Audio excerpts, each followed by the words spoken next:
Bonjour à tous et à toutes, messieurs, dames, sur notre page Facebook, je vous salue.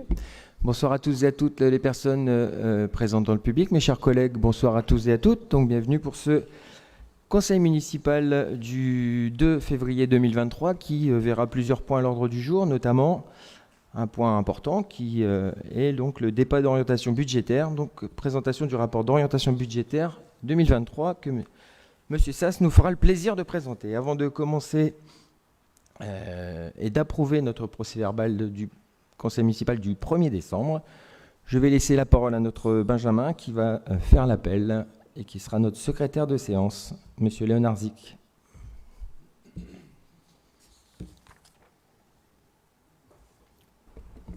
Bonsoir à tous, merci beaucoup Monsieur le maire. Donc, je vais procéder à l'appel. Monsieur Sébastien Brognard. Présent. Monsieur Michel Sass. Madame Christelle Galland. Monsieur Jean-Philippe Prouveau. Madame Isabelle Tiberghien. Monsieur Cédric Lecourt. Madame Carole Demester. Monsieur Laurent Witterbeck. Madame Evelyne Notbar. Monsieur Alain Stanikevitch. Madame Gisèle Elbout. Madame Danielle Chuffard-Lepé. Monsieur Jean-Michel Barbary. Monsieur Michel Mesmac. Madame Véronique Orman. Madame Pascal Baron. Monsieur Louis Lutin. Monsieur Bruno Six. Madame Véronique Derosier. Madame Stéphanie Delot. Monsieur Romain Tanis. Monsieur Stéphane Lahaye. Madame Aurélie Droulers. Madame Patty Roqueta.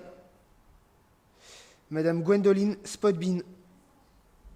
Monsieur Marc Pureur. Moi-même, Monsieur Vladimir Leonardzik. Monsieur René Debergue. Madame Dorothée Germain. Monsieur Georges Padavekia. Monsieur Olivier Muté. Monsieur Tony Dossi. Madame Chantal De France. Merci, Monsieur Leonardzik. Le quorum est atteint. Je vais laisser Madame Van Kortenbosch ramasser les pouvoirs.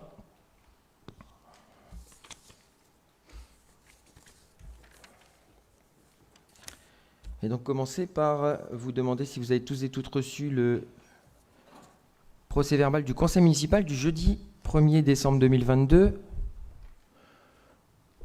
Manifestement oui. Est-ce qu'il y a des remarques à faire sur ce procès-verbal? Y a-t-il des oppositions? Des abstentions? Donc, je vous propose d'adopter donc ce procès-verbal. Alors, donc, on va commencer par quelques informations rapides. Donc, le premier, c'est... enfin, il n'y en a qu'une, en fait. Je vous dis plusieurs, mais il n'y en a qu'une. Qui concerne l'appel à manifestation d'intérêt relatif à la mise à disposition des trottinettes électriques et de vélos à assistance électrique. Donc, la métropole européenne de Lille a sollicité les maires des 95 communes pour savoir si nous manifestions, si nous souhaitions manifester notre intérêt pour l'arrivée de bicyclettes et de trottinettes électriques. Donc ça n'engage en rien la ville, sachez-le. Là aujourd'hui, donc des études sont conduites et en cohérence avec toutes les autres villes limitrophes. Donc la ville de Vambrochy, sachez-le, donc a manifesté son intérêt pour l'arrivée donc de vélos et trottinettes. Donc en sachant que comme je vous dis, ça sera en cohérence.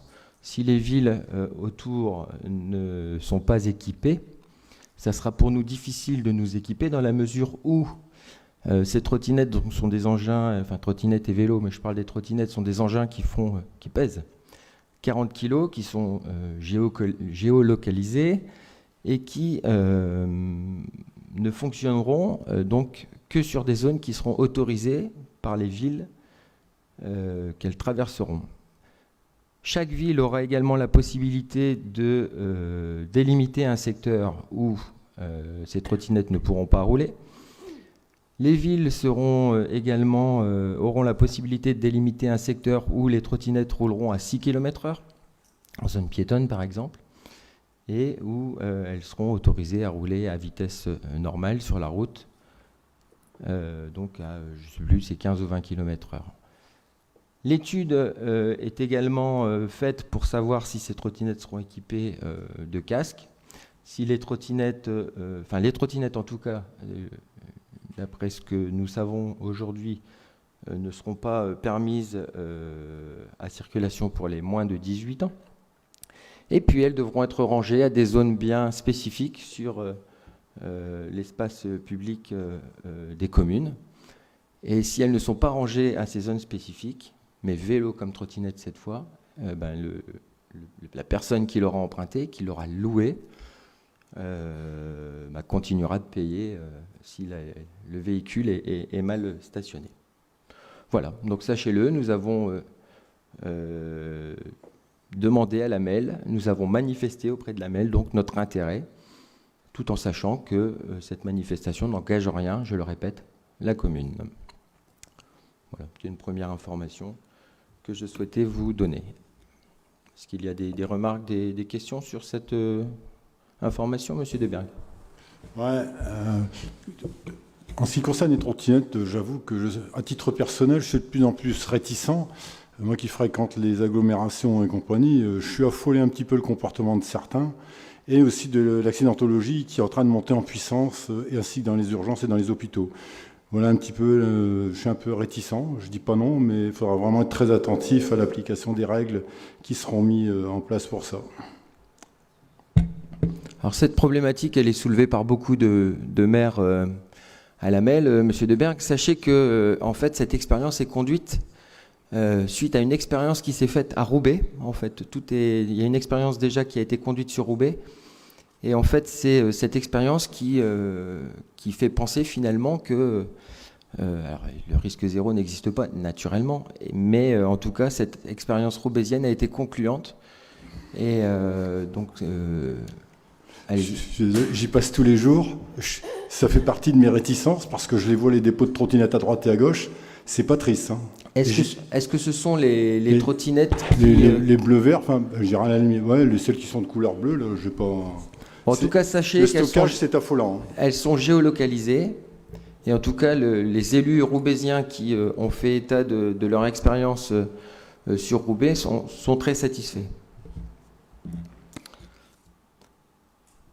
Voilà. Donc je vais maintenant, après, donc on passera les décisions du maire, on les passera à la fin, hein, comme à chaque fois d'ailleurs. On va commencer donc par l'état du personnel. Monsieur Sass, 2023, première délibération de l'année. Donc aujourd'hui, Monsieur Sass va beaucoup parler. Voilà. On va essayer d'être clair. Bon, donc cette première délibération donc est pour ajuster donc les besoins en personnel et puis surtout coller à la réalité. Donc vous avez joint à la délibération le tableau mis à jour après la suppression donc de 3 postes, hein, un adjoint technique principal de première classe à temps non complet, un assistant d'enseignement artistique principal de deuxième classe à temps non complet aussi, et un animateur principal de deuxième classe à temps complet. Des postes ont été modifiés, hein, des assistants d'enseignement artistique de deuxième classe qui passent de 10h, de 11h30 à 10h, et un autre qui passe de 3 à 2. Ça, c'est selon le nombre d'élèves par instrument. Ensuite, ont été créés un éducateur de jeunes enfants à temps non complet pour 28 heures, un rédacteur à temps complet et un adjoint administratif à temps complet. Toutes ces modifications donc, ont été répercutées sur le tableau qui vous a été joint à cette délibération. Est-ce qu'il y a des questions? Madame de France. Pour ce qui nous concerne, nous nous abstiendrons sur cette délibération puisque nous évoquerons la stratégie des ressources humaines dans le cadre du débat d'orientation budgétaire. Merci. Y a-t-il d'autres remarques? Je vais donc mettre au vote cette délibération. Donc, on a bien noté donc l'abstention donc du groupe Ensemble pour Vambrechy. Y a-t-il d'autres abstentions, d'autres oppositions? 2 oppositions. Ah, pardon, 6 abstentions donc. Qui est contre? Donc, unanimité, moins 6 abstentions. Alors, la seconde délibération, la deuxième délibération plutôt, la délibération 2302, donc concernera également la délégation de M. Sass au personnel, puisque nous allons traiter des modalités de l'avantage en nature du repas au personnel communal. Donc c'est quelque chose qui existe depuis des années, hein, puisque au niveau de la restauration scolaire, par exemple, les agents peuvent aller se restaurer donc sur place et ils bénéficient donc d'un tarif, un demi-tarif pour donc leur repas par rapport au repas adulte. C'était appliqué sans qu'aucune délibération n'avait été prise pour l'appliquer. Donc là, ça ne fait que régler une situation et de nous mettre donc en conformité avec les textes, hein, qui donc maintenant précisent donc toutes les modalités de ces avantages en nature. Mais rien ne changera pour les agents. Un texte, précisons-le, qui date du 11 octobre 2013. Tout à fait. Est-ce qu'il y a des remarques ou des observations, Madame Germain? Merci, Monsieur le maire.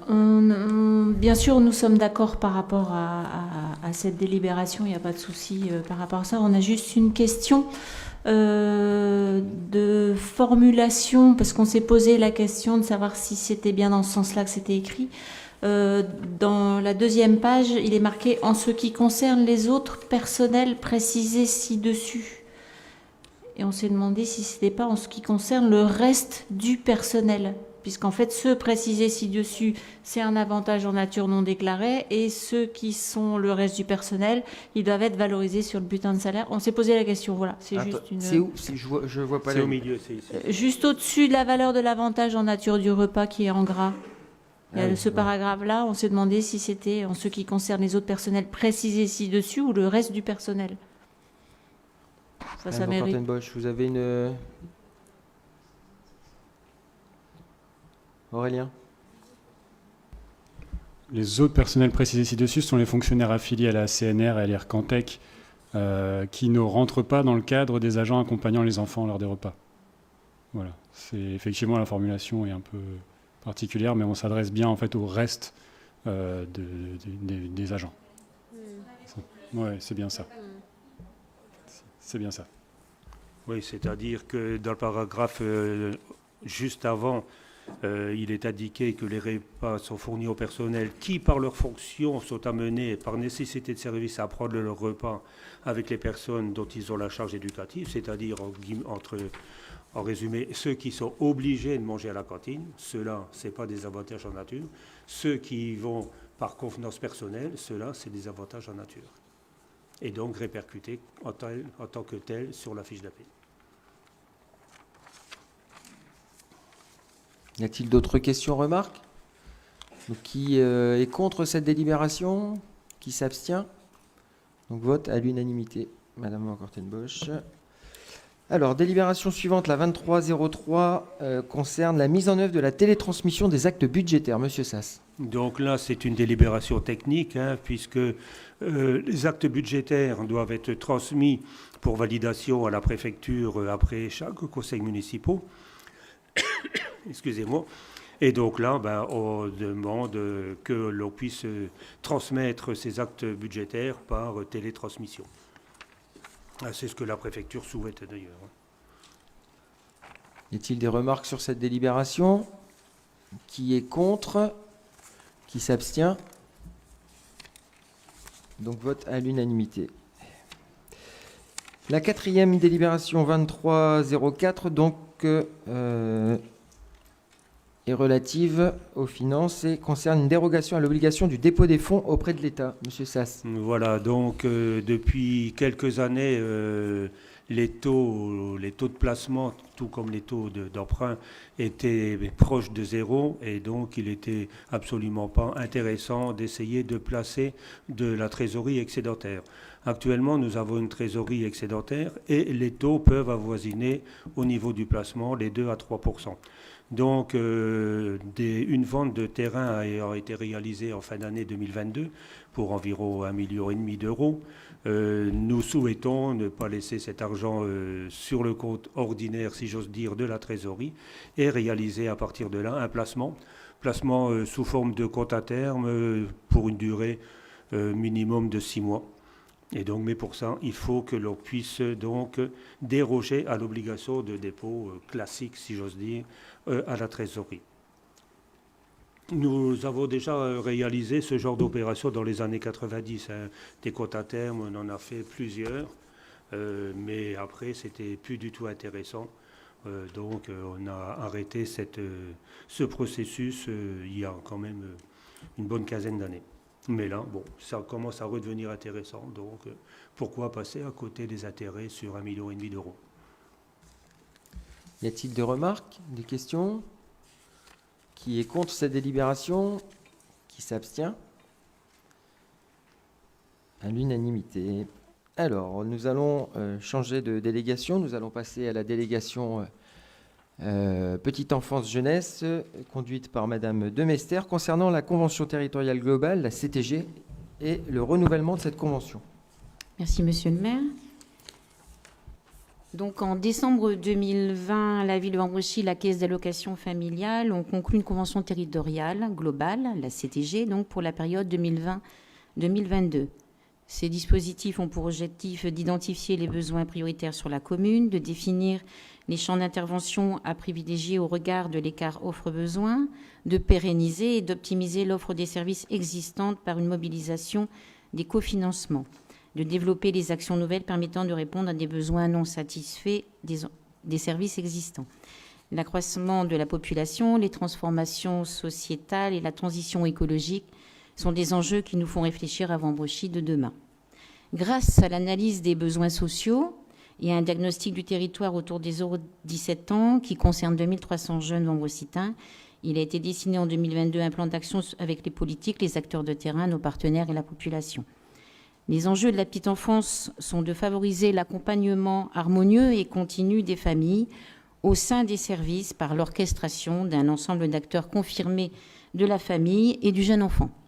Les actions porteront sur la lisibilité de la communication, le positionnement du relais petite enfance et des modes de garde et le développement d'un réseau petite enfance. Les enjeux de l'enfance et de la jeunesse sont de créer une synergie des acteurs de l'enfance et la reconquête de la jeunesse dans un développement d'initiatives originales tout en favorisant la citoyenneté. Les actions porteront sur la co-construction d'un projet éducatif de territoire et le développement et l'enrichissement du réseau enfance-jeunesse. La parentalité, quant à elle est l'art de la transformation collective. Les actions porteront sur les accordages de la parentalité, les rencontres collaboratives des acteurs de la petite enfance et de la famille et l'identification des lieux de vie d'accompagnement de cette parentalité. L'enjeu pour la ville de Wambrechy est l'accompagnement harmonieux et continu de chaque Wambrecitain tout au long de son parcours de vie grâce à l'orchestration des réseaux d'acteurs. C'est pourquoi, dans la perspective de poursuivre les actions en faveur de la petite enfance, de l'enfance et de la jeunesse, et en approfondissant les diagnostics de la jeunesse et de la parentalité, il est proposé au conseil municipal d'autoriser Monsieur le maire ou son représentant à signer le renouvellement de la convention territoriale globale pour la période de 2023-2026. Merci Madame Demester. Y a-t-il des questions, des remarques sur cette délibération? Madame Germain.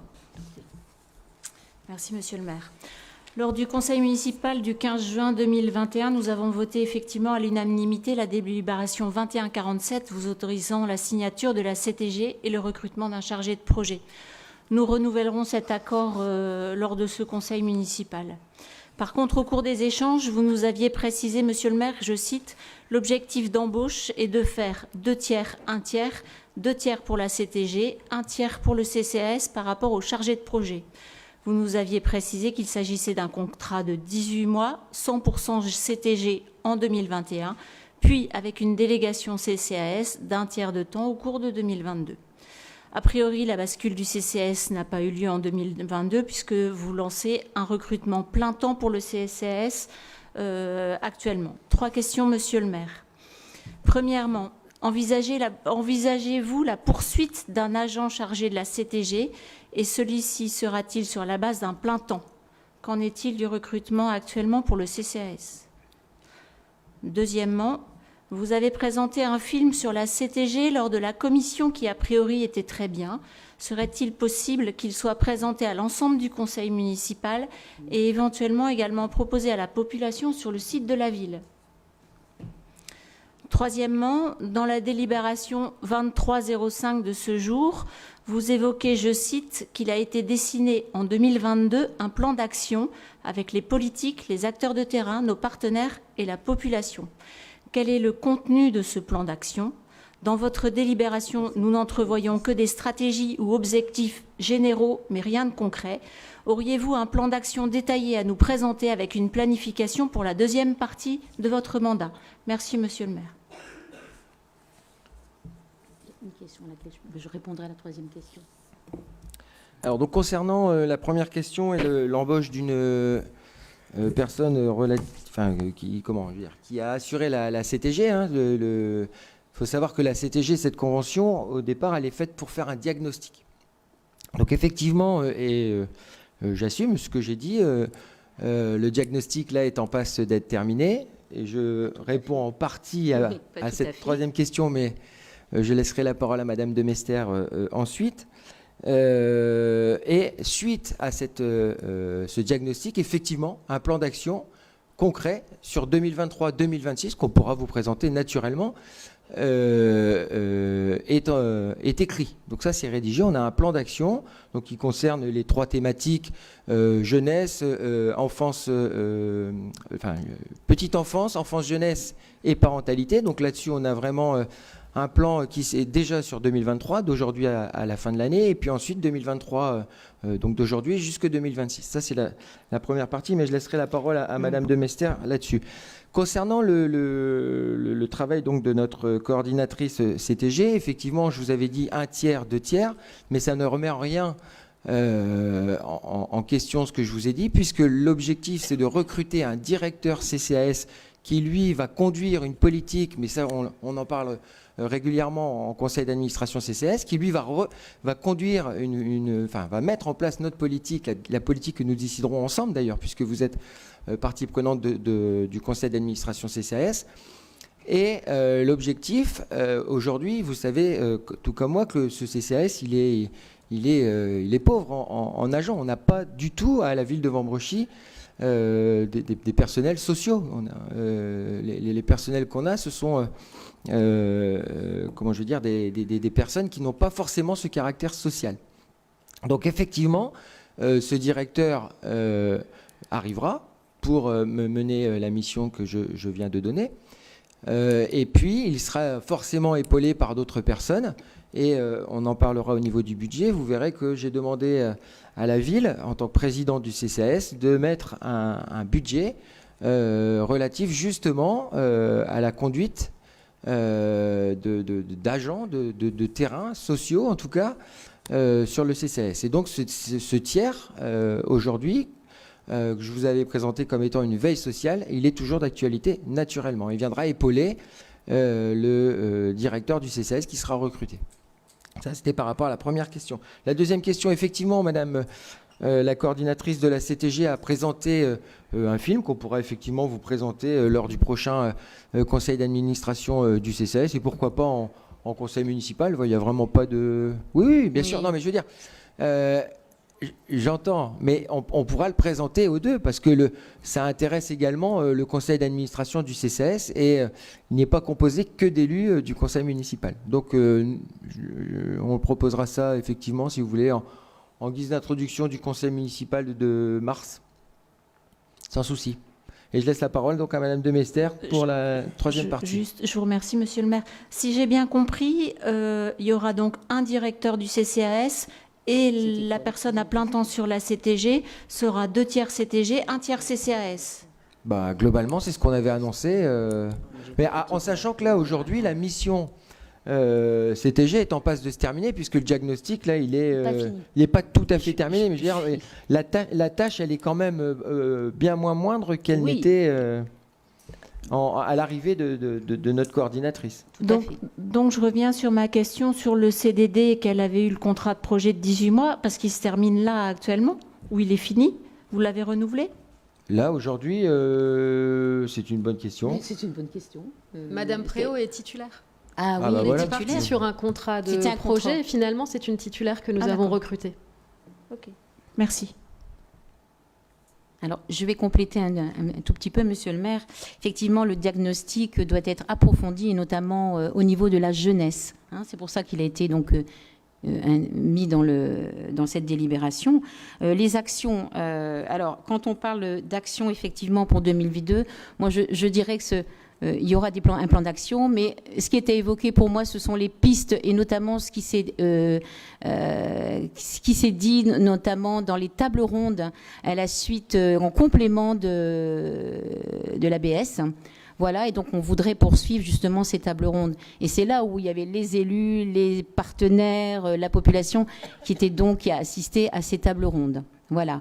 Concernant les actions, on a un travail à approfondir au niveau du RPE, voilà, anciennement relais d'assistante maternelle.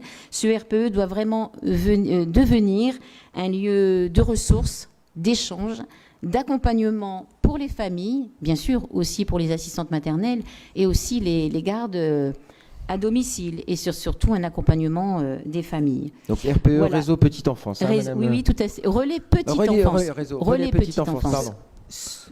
Pour les personnes qui nous regardent. Ce serait juste bien, pour les personnes qui nous regardent sur Facebook, qu'on puisse éviter les acronymes. Bah, c'est ce que Oui, je, tout à je fait. viens de Sur le RPE, RPE, mais relais petite enfance. c'était Je juste l'ai dit, Convention convention territoriale territoriale globale. C'est oui, mais- écrit au tableau, là, enfin à l'écran. Convention territoriale globale. Oui, non, mais tout à fait. Effectivement.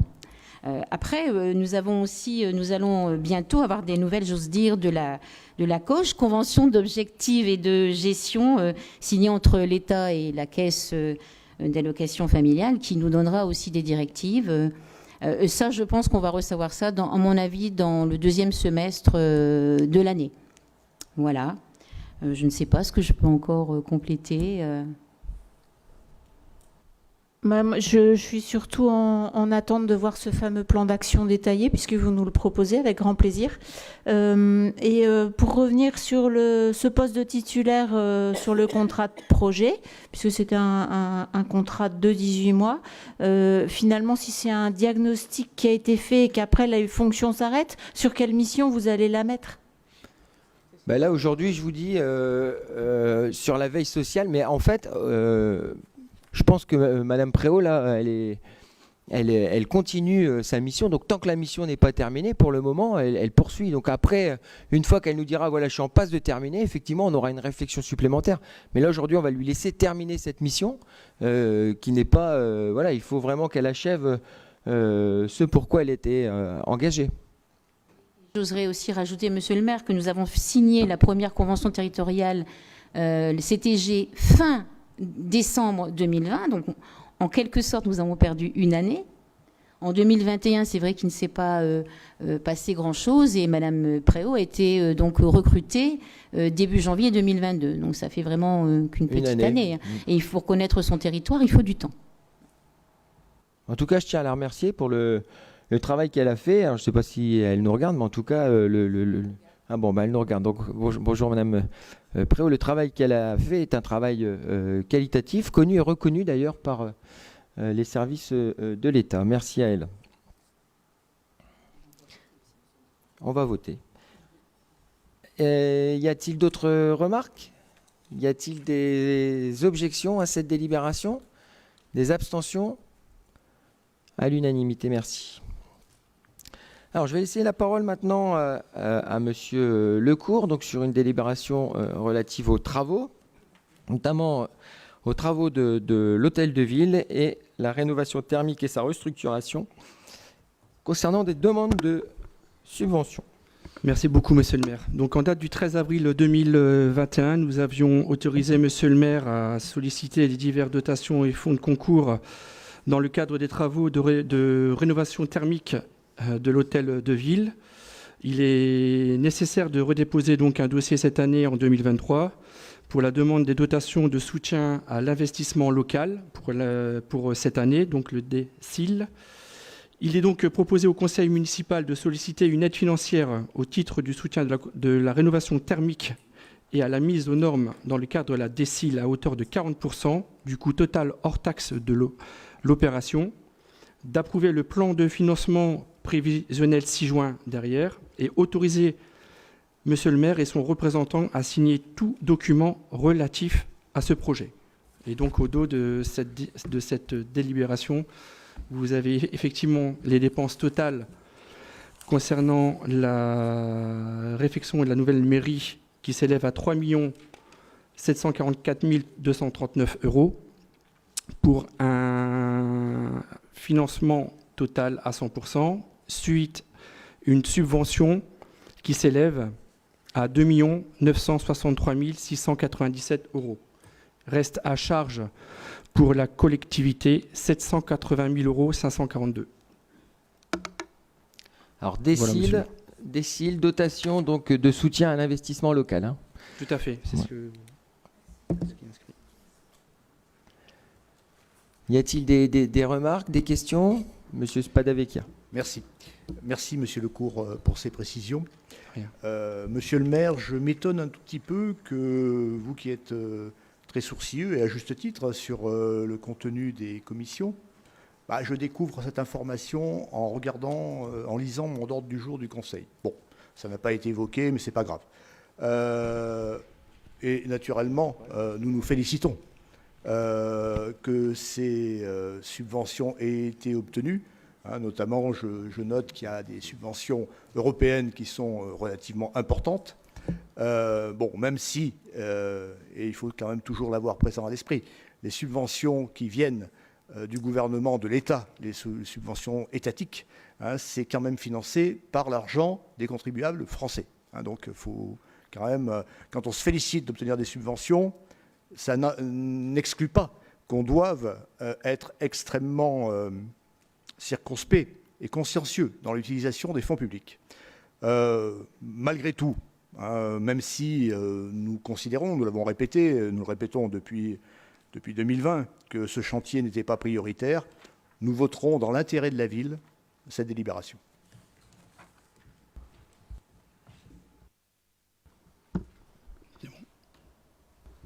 Donc, en fait, si vous voulez, le souci,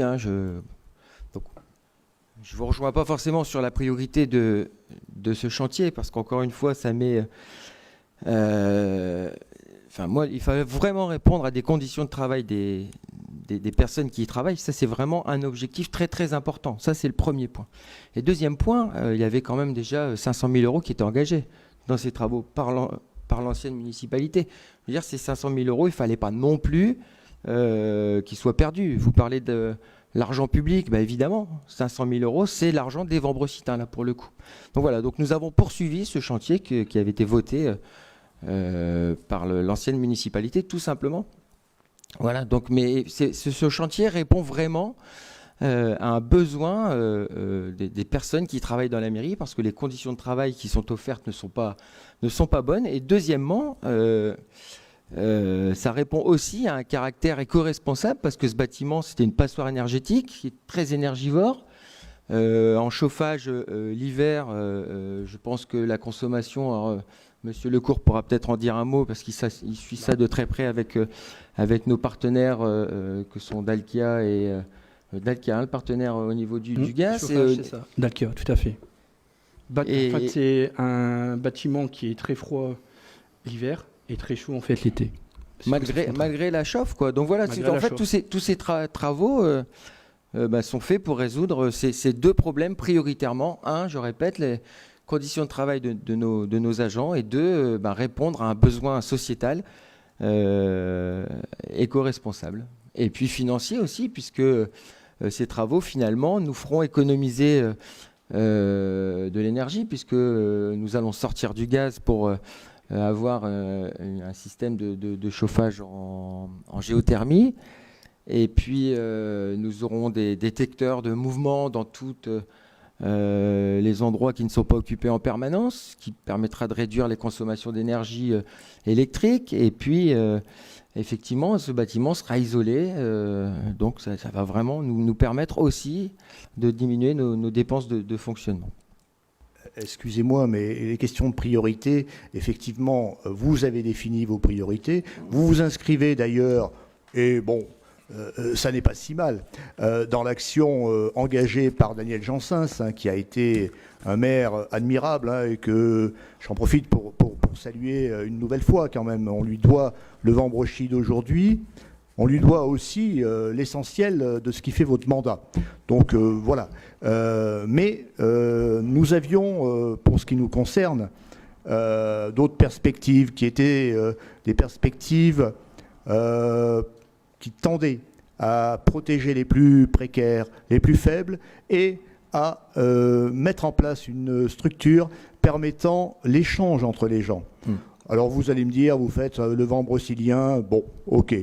Mais enfin, ça ne suffit pas. Merci, monsieur le maire. Je vous en prie, enfin, vous avez quand même fait partie 6 ans de cette équipe, monsieur Spadakir, je vous le rappelle, en 6 ans, vous n'avez rien fait là-dessus. Mais bon, c'est pas grave. Et vous avez avec vous, excusez-moi de vous le dire, vous avez le premier adjoint qui est premier adjoint depuis 26 ans. Bah, bien sûr. Et Carole de Mester et Evelyne Notbar, que je salue par ailleurs, qui sont là avec vous aussi. Bah oui, donc, mais monsieur le maire, c'est pas eux qui font les reproches que vous faites, monsieur Vous Spadakir. critiquez un héritage dont vous bénéficiez largement. Oui, et aujourd'hui, vous encensez quelqu'un que vous avez quitté, mais c'est pas grave. Allez, on va passer à la suite. Quelle mauvaise foi, Bah monsieur oui, le maire. bah. Mais c'est sans doute votre manière de faire de la politique, une manière de ne jamais Bon, vouloir on va pas interroger tomber dans- les gens on va pas pour tomber pour savoir quel est leur avis. Un mépris pour la démocratie Oui, participative. on va pas. On va en rester là, vous avez raison. Voilà, très Vous bien, avez monsieur. raison. Là, Restons- vous êtes en train de restons-en faire là. la Merci, mauvaise monsieur le maire. politique. Merci. Alors, je vais mettre à délibération cette. Excusez-moi, j'ai Oh, pardon, levé mon monsieur doigt depuis Desberg, 5 minutes, j'avais pas vu. gentiment, sans vous couper. Allez-y, je vous écoute. Voilà. Je voulais simplement dire qu'effectivement, s'il y a eu 500 000 euros qui ont été engagés à l'époque par l'ancienne équipe, dont monsieur Sass est pour rien, c'est que vraiment monsieur le maire, à l'époque, était conscient qu'il y avait quelque chose à faire. Alors c'est sûr qu'il n'était pas non plus devin de voir l'explosion des coûts d'énergie de maintenant. Et moi non plus. Comme vous dans beaucoup de domaines. Et il était tout à fait conscient qu'il fallait le faire. Donc il y avait des priorités à gérer. Bon, il a fait l'option de la mairie, parce que je sache, mais je le dis au conditionnel, il était conscient qu'il y avait pas mal d'aides qui étaient prévues pour ce genre de travaux, et il avait un peu priorisé par ça, tout en tenant compte bien entendu des isolations et aussi du confort des employés municipaux qui y travaillent. Je tenais à le préciser, et ça, effectivement, ça remet au cri de l'ancienne équipe, et vous prenez le relais, c'est bien. Eh ben voilà, je vous remercie, monsieur Debert, quelque chose de constructif. Alors, qui est contre cette délibération? Qui s'abstient? Merci.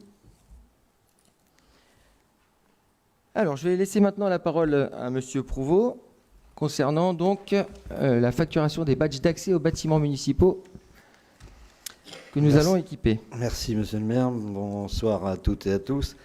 Donc, la ville s'équipe de cylindres électroniques contrôlés par badge pour l'accès aux bâtiments municipaux et notamment aux bâtiments et aux équipements sportifs. Ces badges représentent un investissement pour la communauté. Il est donc proposé au conseil municipal qu'en cas de perte ou de casse d'un badge, une somme forfaitaire de 20 € seront facturées. Y a-t-il des remarques, des questions? Monsieur Desberg. Moi, j'ai rien contre le fait de mettre des badges. J'attire votre attention sur le choix de l'équipement qui sera fait, de tirer certains enseignements de ce qui a pu être fait au château, et notamment sur les serrures du parc, de bien faire attention de ne pas se tromper, parce qu'effectivement, derrière, ça coûte très cher. Et quel est le budget pour ça? J'ai peut-être pas fait attention. Alors, le coût des badges est de 8 €, le coût des serrures est de 450 €. D'accord, mais le coût de l'ensemble, l'installation, l'ensemble, programmation et la remise clé en main, même s'il n'y a pas de clé? On aura une dizaine de serrures et les badges, ça représente à peu près 250 badges. Donc l'avantage de ces badges, c'est qu'on peut savoir qui l'utilise. Oui, l'intérêt est surtout d'avoir, c'est vrai, un traçage des entrées et des sorties sur les installations.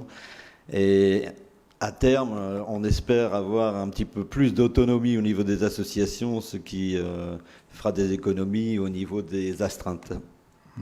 Non, mais le traçage et tout, moi, j'ai rien contre. Bien au contraire, j'attire votre attention sur le choix technique et du matériel qui sera fait. Et la porte principale, elle sera aussi sous badge ?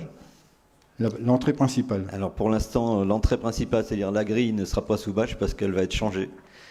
Et donc on attend que cette grille soit changée puisqu'on aura une grille coulissante à l'entrée du stade. Mais par contre, j'ai pas entendu la réponse ou le coût global de cet investissement. C'est pas le coût global exact. Vous l'avez pas ? Non. Non, mais il y a l'installation, il y a tout ce que tu veux. À l'occasion, vous nous direz. Oui, non, mais c'est moins de 10 000, puisque de toute façon, il y a 15 serrures à 450 et 250 bâches à 10 €. Mais la main-d'œuvre et tout ça, la programmation est prévue là-dedans ? Parce qu'il y a des programmations, hein, que je sache. La programmation, mais bon, elle est faite par Thomas. Elle est faite par Thomas. D'accord. Et puis, dans tout ça, j'ai peut-être loupé des réunions ou des infos. La caméra, elle va être mise ou pas cette année ? Monsieur Witterbeck. Parce que si la caméra n'est pas mise, je comprends pas. Éternel débat. Logiquement, il y aura bien une caméra. Non, c'est logiquement, il y aura ou il n'y aura pas ? Il y aura une caméra, M. de Bergring, pour vous. 2023 ? 2023. Ok, merci. Y a-t-il d'autres questions, remarques ? Bien, je vais mettre cette délibération au vote. Qui est contre ? Qui s'abstient ? Merci. Monsieur Sass, l'exercice donc du débat d'orientation budgétaire, maintenant, c'est à vous.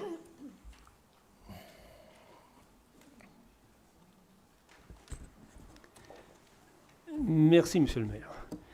Donc, voici le moment de débattre sur nos orientations budgétaires. Alors, bien entendu, je ne vais pas vous relire cette délibération qui reprend toutes les décisions qui viennent de l'État. Le contexte économique national, bon, je suppose que la plupart des gens de chez nous le connaissent. Les principaux besoins du budget, bon, ben oui, la mise en place des boucliers tarifaires avec la limitation des tarifs réglementés par la vente, la réduction du bouclier fiscal tarifaire en 2023 qui avait été mis en place en 2022.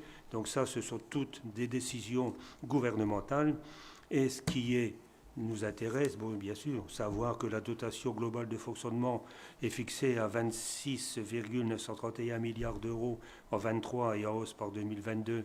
C'est important globalement, mais ce qui est intéressant, c'est savoir au niveau de la commune ce que ça peut nous ramener.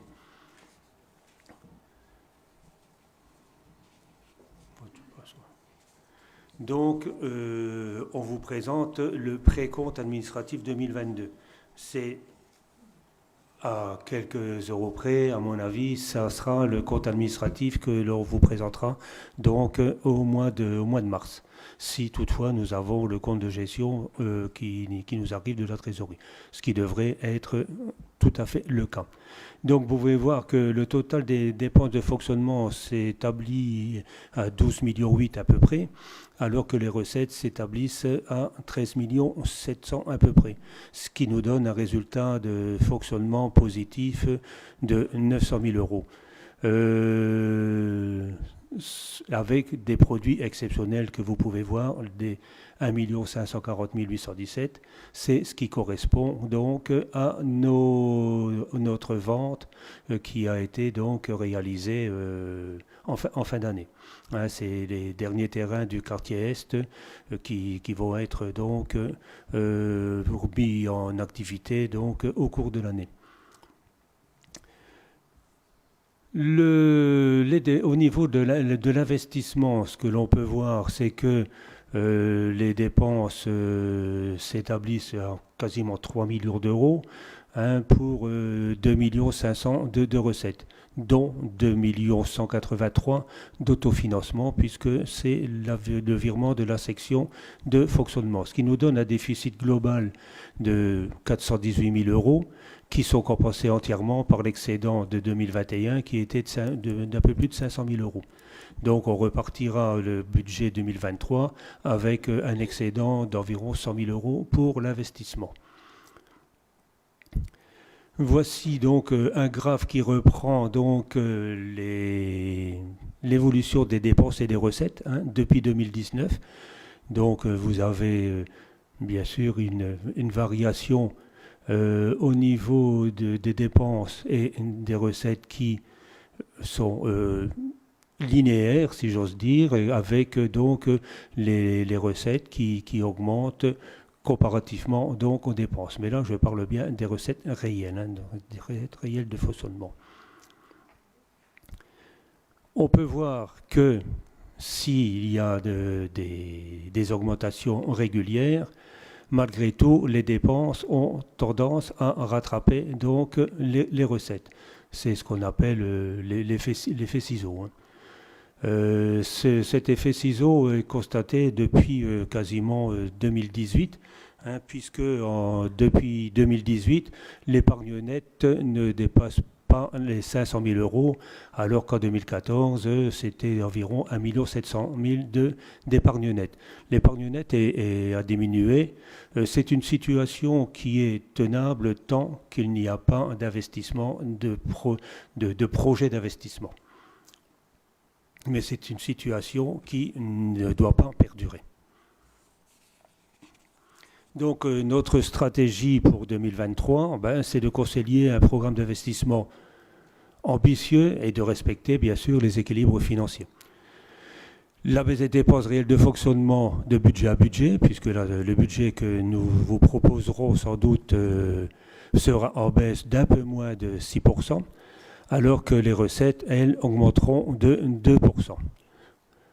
Bon, chacun sait, bien entendu, que le compte administratif ne reflète jamais totalement le budget, puisque régulièrement, les dépenses sont inférieures au budget et les recettes sont supérieures au budget.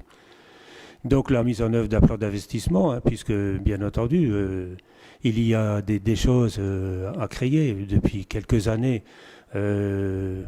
Au début, en 94-96, il y a eu pas mal de travaux sur le sport notamment, et ensuite ça a été donc travaux de la mairie déjà, puisque une partie des bâtiments communaux et spécialement de la mairie ont été remplacés, puisque ce n'était pas la situation actuelle. Donc il y avait déjà eu des travaux d'extension de la mairie. Il s'avère que ces travaux sont ceux qui sont les ce sont les plus énergivores qui ont été réalisés. Donc c'est pour ça aussi qu'il avait été décidé dans le mandat précédent de faire ces travaux en mairie. Le dynamisme des bases fiscales, le dynamisme des bases fiscales est dû essentiellement donc à la revalorisation donc des bases par l'État, et puis bien entendu les nouveaux programmes qui se développent. Les recettes réelles de fonctionnement, vous pouvez voir que la fiscalité directe est la plus grosse partie qui amène, et c'est la seule, bien sûr, que nous sommes maîtres. La fiscalité indirecte et les dotations de l'État représentent de moins en moins. Les subventions, 5%, et les autres recettes, c'est des recettes qui sont donc volatiles. Les charges à caractère général donc représentent à peu près 33%. Auquel on rajoute les autres charges de gestion courante, donc c'est-à-dire qu'on arrive là quasiment à 43% pour les charges de gestion. Les charges de personnel, 55%. Les charges financières sont très minimes, puisque ça représente à peine 100 000 euros actuellement, et les autres charges, un petit 1%. Donc vous voyez que les recettes réelles de fonctionnement s'élèvent à 11 700 000, alors que les dépenses réelles de fonctionnement s'élèvent elles aussi à 11 700 000. Ce qui se fait un budget totalement donc équilibré en dépenses réelles. Donc, évaluer avec prudence et réalisme, quelqu'un a dit tout à l'heure que j'étais aux finances depuis 25 ans. Ben oui, j'étais aux finances depuis 25 ans, ouais, c'est la réalité. Par contre... Ça n'est pas une critique, monsieur Sass. Non, mais non, je n'ai pas dit non plus que c'était une critique. Par contre, la politique sociale n'a jamais été dans mes attributions. Donc là, c'est encore une fois cette année sans augmentation de la pression fiscale. Et ça, bon, c'est quelque chose dont nous pouvons être fiers, tous ensemble, pas plus les uns que les autres. La pression fiscale n'a pas été augmentée depuis 1996 avant Brochy. Bon, je ne garantis pas du tout que cette chose puisse durer éternellement. C'est pas quelque chose qui est gravé dans le marbre. Ça l'est déjà depuis maintenant 26 ans. Rien ne dit que ça sera toujours possible.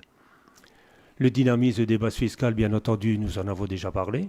La stabilité des emprunts, bien sûr, puisque nous n'avons pas fait d'emprunt depuis maintenant 4 ans, si mes souvenirs sont bons.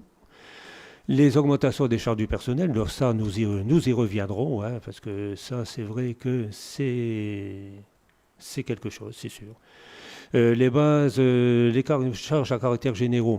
Alors, la révision à la baisse des consommations d'énergie, c'est-à-dire que nous avons donc suivi les augmentations donc en 2022 et les nouveaux marchés qui sont passés par l'AMEL, hein, vis-à-vis de l'AMEL.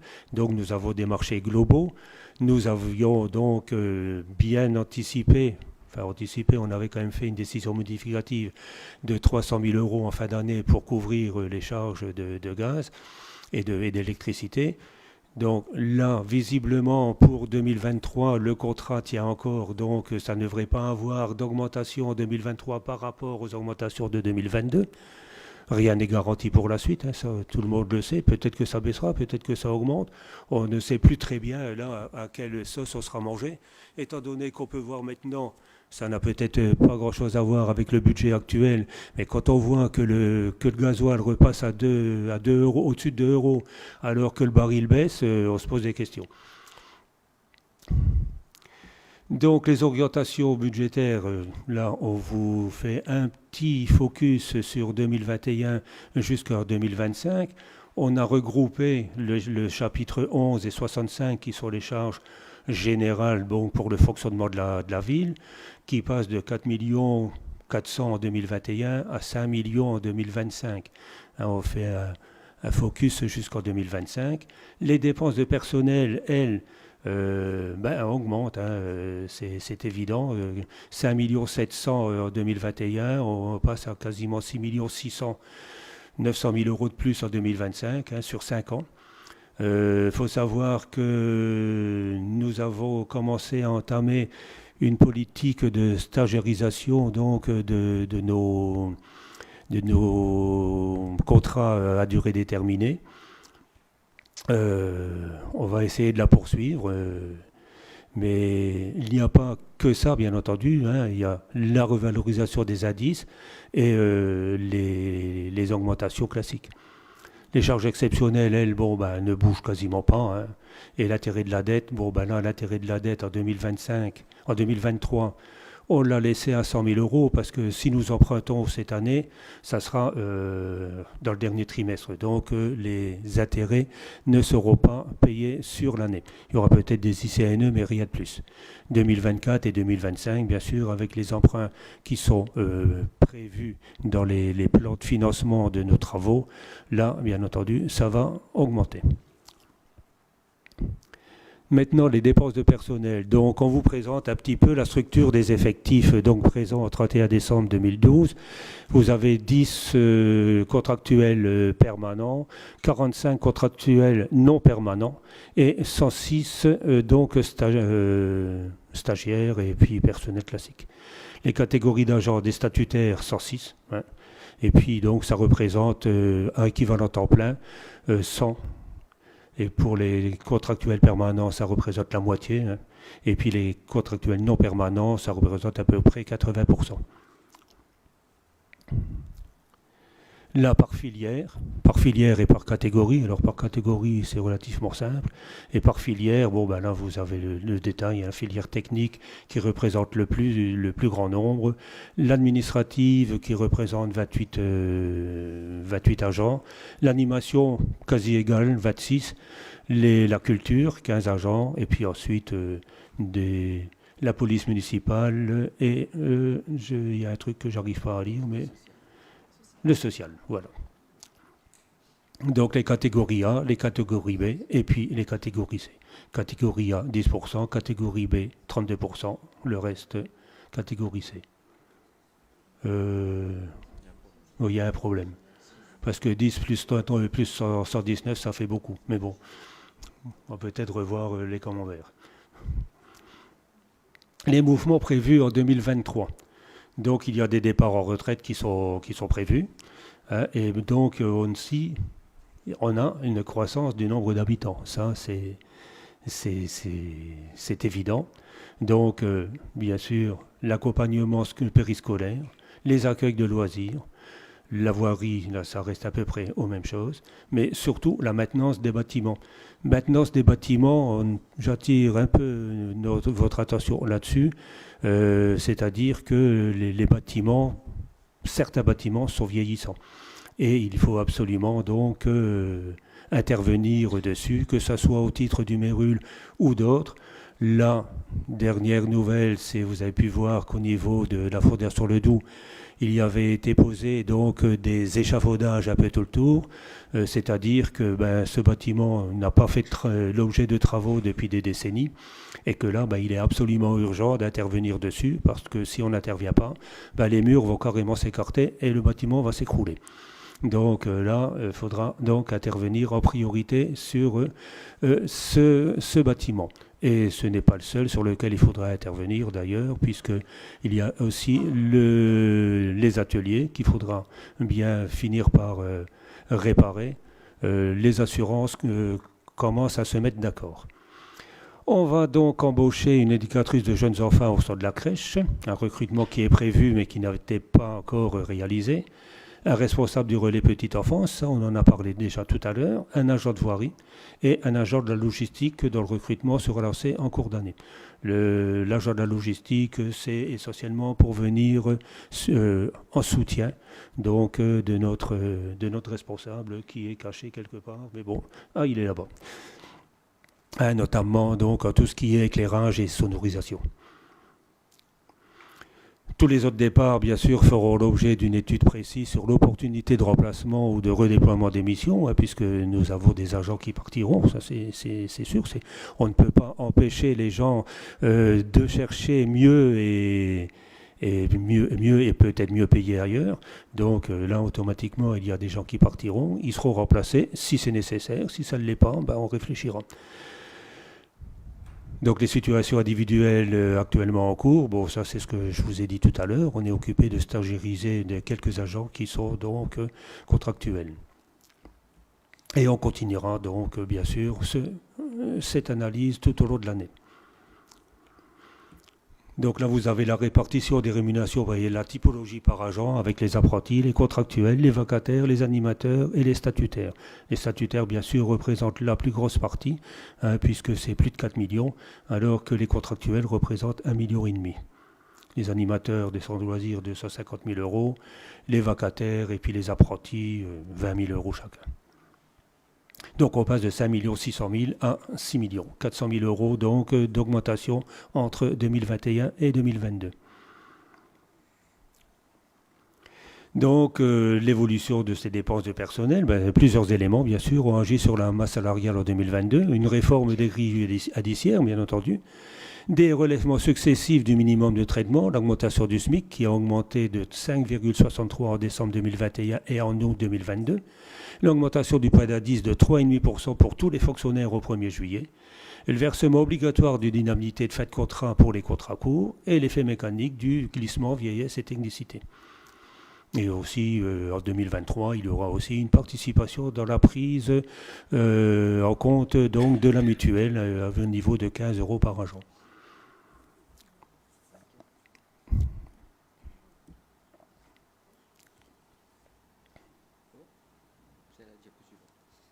Il n'y a plus ? Si. C'est la suivante. Non. Non. Si, c'est la suivante. Je l'ai dit, ça. Non. Non, je n'ai pas dit, pardon. Alors, plusieurs mesures d'évolution. Une nouvelle augmentation du SMIC au 1er janvier, cumulée à l'effort des autres augmentations. Un effet report important de l'augmentation du point d'indice, bien sûr, plus de 150 000 €, puisque le point d'indice, il n'a pas tenu sur la totalité de l'année 2022. des créations de postes nécessaires, hein, donc notamment le directeur du CCAS. Bien sûr, le directeur du CCAS sera payé par le CCAS, mais d'un autre côté, vous aurez la subvention au CCAS qui sera augmentée à due proportion. Hein.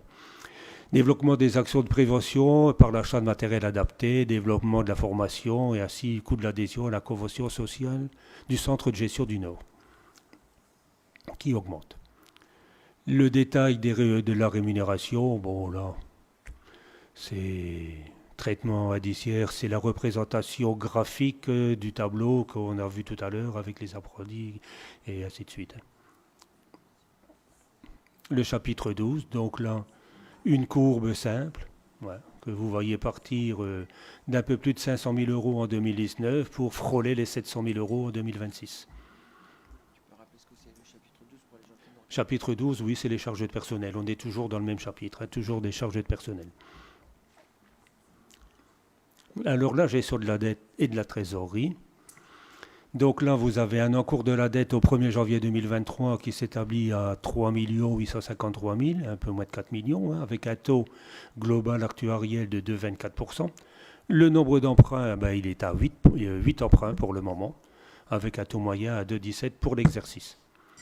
Les annuités représentent 475 000 euros à peu près, dont 394 000 euros d'amortissement et 80 000 euros d'intérêt d'emprunt.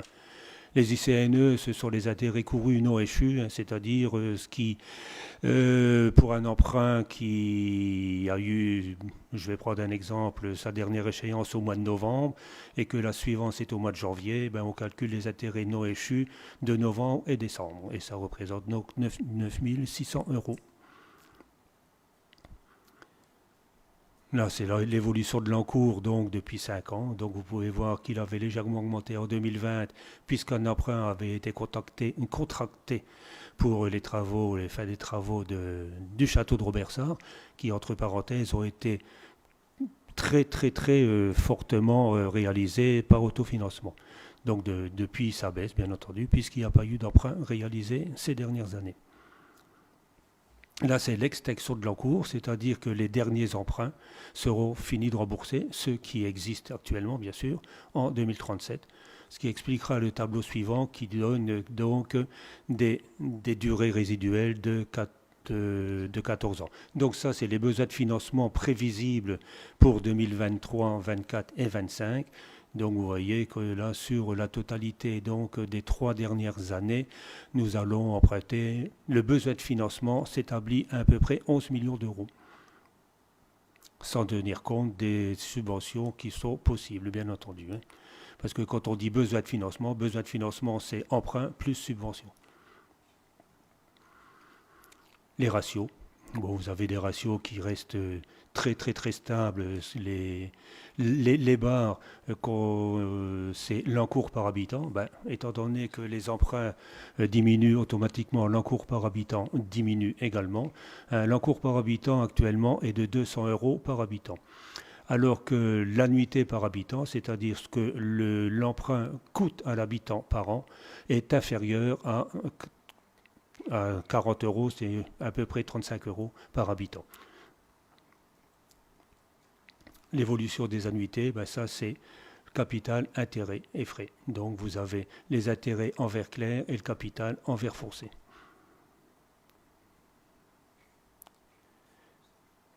Là c'est la répartition des taux, les répartitions des différents emprunts par taux. Donc là, vous pouvez voir qu'il n'y a pas du tout d'emprunt à taux variable actuellement. Vous avez des emprunts qui sont inférieurs à 1%, très peu.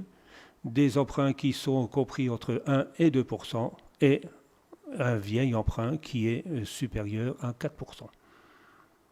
Et vous avez le détail en dessous, les montants qui sont indiqués en dessous. Donc l'encours, il reste le même, à 3 853, c'est ce qu'on a vu tout à l'heure. La durée moyenne de vie, c'est 5 ans. La durée résiduelle, c'est 10 ans et 11 mois. Alors que la duration est de 5 ans et 4 mois et la durée résiduelle est de 14 ans et 12 mois, 14 ans, puisqu'on est en 2023, et que vous avez vu que les emprunts donc s'éteignent en 2037. Alors, au tirage futur compris, ça c'est la mécane qui le sort d'office. Mais bien sûr, les tirages futurs ne sont pas compris puisque ça ne travaille que sur l'encours existant. Je crois que la durée de vie, c'est pareil, hein, c'est représentation graphique donc, de ce qu'on a vu par ailleurs et par montant.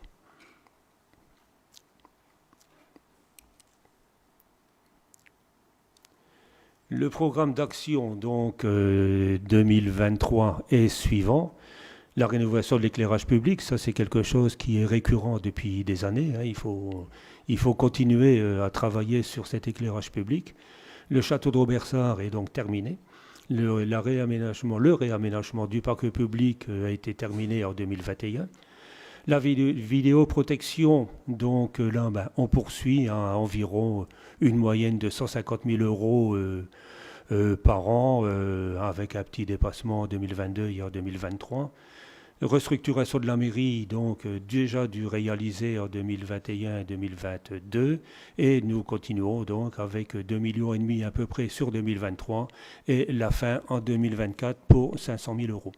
2024, en principe, la livraison est prévue pour le printemps 2024.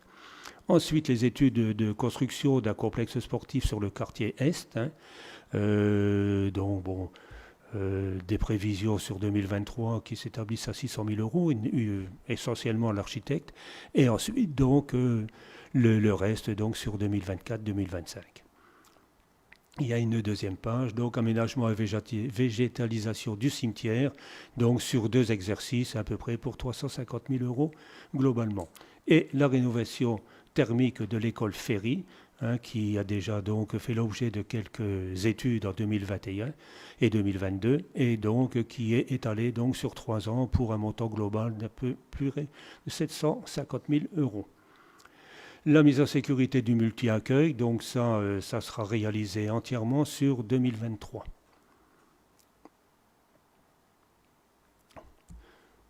En clair, ce que je viens de dire, le fouillissement des réseaux, la mairie, le complexe sportif et l'école Ferry, ce sont les travaux structurants. Et vous avez donc ensuite les travaux d'opération courante, c'est la vidéoprojection qui dure, les rénovations énergétiques des bâtiments communaux et les travaux divers dans les différents bâtiments communaux.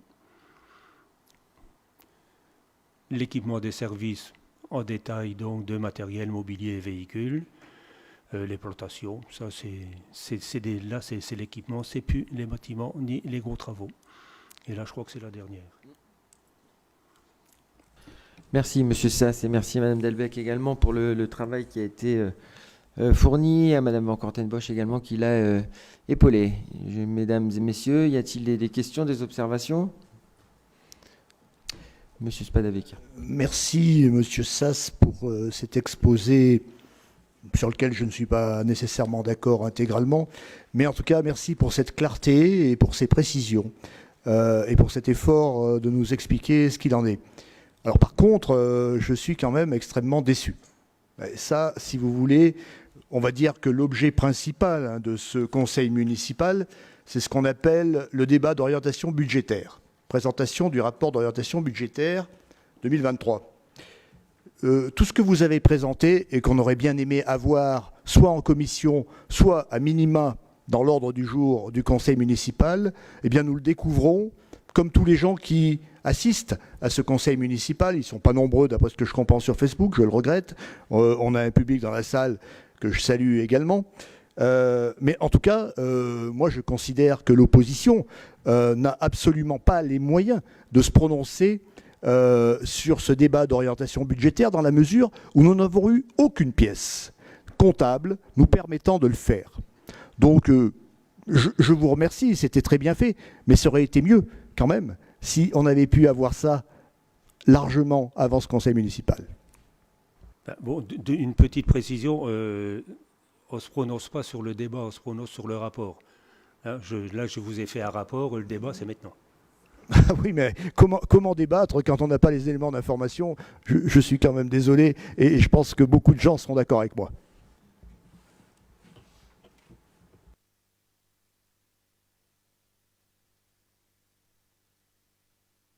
Madame de France. Merci. Alors, je partage évidemment l'avis de M. Spadavecchia. Nous aurions, nous aussi, aimé avoir l'ensemble des tableaux que vous venez de nous expliquer, qui sont évidemment extrêmement clairs, même si je ne suis pas tout à fait d'accord avec vous sur certains tableaux concernant le personnel. Donc, bien évidemment, notre groupe ne fera aucun commentaire sur la situation économique nationale que vous avez rapidement évoquée également, et nous nous attacherons à ce qui concerne strictement Montbrochy. Quelques questions se posent pour nous. Tout d'abord, les frais de personnel qui, selon moi, et selon le document que nous avons eu, que vous nous avez envoyé avec le conseil municipal, atteignent aujourd'hui quasiment 60% des dépenses réelles de fonctionnement, soit un peu au-dessus de notre strate de population. Certes, le relèvement du point d'indice n'y est pas étranger, de même que les promotions et les augmentations légales. Néanmoins, le tableau des effectifs du personnel que nous avons eu dans ce conseil et celui que nous avons eu en décembre 2022 nous font voir que des variations de postes sont relativement importantes, puisque c'est à peu près 5 postes supplémentaires qui figurent au tableau d'aujourd'hui par rapport au tableau de décembre 2022. Nous souhaiterions bien évidemment, puisque moi je n'ai pas votre chiffre, Monsieur Sass, j'ai sur le tableau que vous avez, qui est en délibération aujourd'hui, on a 111 postes 49 contre 106,17 en décembre 2022. Nous souhaiterions donc bien entendu savoir quels services bénéficient de ces nouveaux personnels et quels projets surtout sous-tendent ces embauches. Si j'ai bien compris ce que vous avez dit après, il s'agit entre autres d'une EJE pour la crèche, pour quelles raisons, et du relais petite enfance, où, à ma connaissance, il y avait un personnel qui gérait le relais petite enfance. Est-elle restée en poste? S'agit-il d'un poste supplémentaire ou a-t-elle été affectée à d'autres services, et si oui, lesquels? Alors, UJE, vous pouvez préciser, Madame de France, puisque vous êtes contre les acronymes, ça serait intéressant effectivement que vous précisiez. Éducatrice de jeunes enfants. Merci. Pour nos amis qui nous regardent voilà, sur les réseaux. Vous avez parfaitement raison.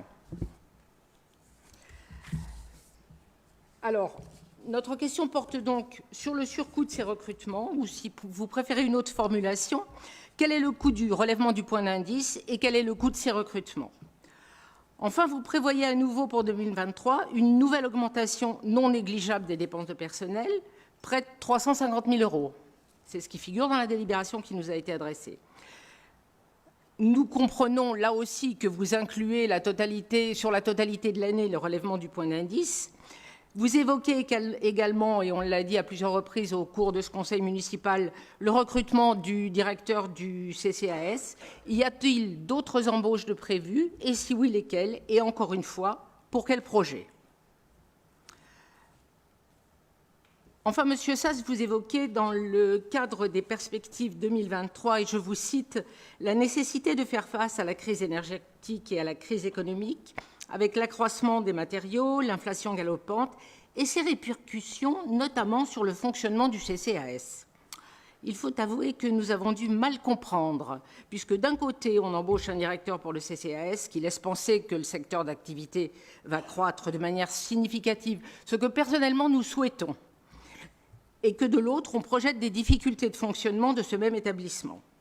Nous voulons simplement ici espérer qu'il n'y aura aucune restriction budgétaire pour le CCAS, qui devrait bien au contraire voir augmenter, compte tenu de l'inflation, le nombre des personnes qu'elle aide, les plus démunies, et donc le montant de ses dépenses, et par voie de conséquence, le montant de la subvention qui lui sera allouée hors embauche du nouveau directeur. Je pense que nous aurons l'occasion d'en reparler lors du vote du budget. Le deuxième point que nous voulions aborder est celui des investissements. Il nous paraît indispensable de renforcer et de poursuivre le programme d'investissement. Vous nous dites envisager très probablement un recours à l'emprunt, on l'a vu. De notre côté, nous considérons que la situation de la dette qui, Monsieur Sass, et vous y êtes pour quelque chose, est dans une excellente situation, puisque le ratio par habitant est très très inférieur à celui de la strate de population. On est aux alentours de 380 pour 879, je crois, dans notre strate de population, le montant de la dette par habitant. Donc, pour nous, le montant de cette dette nous permet de recourir sans discussion à l'emprunt. Et nous pensons qu'il serait dommageable pour l'ensemble des Vambrocitains que le programme de rénovation thermique de l'école Ferry ne soit pas entrepris sans délai, comme les travaux de rénovation du multi-accueil. Sans compter, bien évidemment, la poursuite des travaux programmés et le lancement du nouveau complexe sportif. Le recours à l'emprunt est en effet, pour de gros investissements, un moyen de financement des équipements qui fait porter la charge sur plusieurs générations, et ceci nous paraît être de saine politique. Voilà ce que nous voulions dire sur les investissements. Je vous remercie. De rien. Moi, je vous remercie aussi. Au niveau du CCAS, je ne me souviens pas avoir dit qu'il y avait des soucis de fonctionnement du CCAS, mais bon, je me l'ai peut-être dit, hein, j'en sais rien, mais bon, j'ai seulement dit que nous allions augmenter sa subvention à due concurrence donc de l'embauche du directeur. Je pense que c'est la seule chose que j'ai dû dire au niveau du CCAS. Et moi, je me permets de souligner que nous souhaiterions, nous en tout cas, que la subvention soit plus importante que celle de la seule embauche du CCAS pour tenir compte, si je l'ai bien compris aussi, Monsieur le maire, du développement d'une politique sociale. Tout à fait. Mais ça, si vous voulez, vous connaissez le système de toute façon, parce que le CCAS fait son budget bien avant le nôtre. Une fois qu'il a établi son budget, c'est eux qui nous fait, c'est lui, enfin c'est le directeur, c'est le représentant, qui nous demande ce qui est nécessaire. Et jusqu'à présent, on n'a jamais dit non, tu demandes 150 ou 200 000, non, tu auras 120. Ça n'a jamais été le cas. Mais comme j'ai entendu avec plaisir qu'on allait développer la politique sociale au niveau du CCAS, j'insiste un peu sur... Donc la subvention sera à hauteur des besoins. Alors donc on était quand on est arrivé à 150 000 euros de budget ville, enfin de subvention ville au CCAS. Aujourd'hui, l'objectif c'est d'arriver à 200 000 euros. Donc là-dessus, il n'y a pas de souci. J'ai demandé une rallonge en tant que président du CCAS, donc au maire, que je suis, de manière justement à pouvoir recruter cette personne qui dirigera le CCAS. Et l'année dernière, nous avions également un budget qui avait été alloué pour l'ABS, l'analyse des besoins sociaux. Et ce budget ne sera plus dédié à cette analyse des besoins sociaux, il sera dédié à autre chose. Donc justement pour développer cette politique sociale. Et je reviens à cette phrase que vous citez. En fait, effectivement, on a une inflation qui est lourde. Et l'objectif aujourd'hui, c'est pas le CCAS qui va être en difficulté, c'est les Vambrocitains. C'est certains Vambrocitains et Vambrocitaines qui risquent d'être en difficulté. Et donc l'objectif, c'est que le CCAS puisse répondre par des aides qui sont facultatives, en fait. Le programme d'aide obligatoire, il sera mis en place comme il l'est depuis toujours à Vambrochy. Mais en revanche, l'objectif, c'est de développer des aides facultatives. Et ce directeur du CCAS sera justement, ou cette directrice, amenée à travailler sur ce point-là. Et je pense que le conseil d'administration du CCAS participera très largement à la définition de cette politique d'aide facultative. Ça a déjà été fait, on a commencé à travailler, et là, donc M. Mesmac, qui n'est pas là, va réunir cette commission, le conseil d'administration, pour justement y travailler. Mais on a commencé à travailler là-dessus, effectivement. Très bien. Monsieur Deberg. Oui, dans les 600 000 euros projetés pour le centre sportif, ces 600 000 euros, ça comprend quoi ?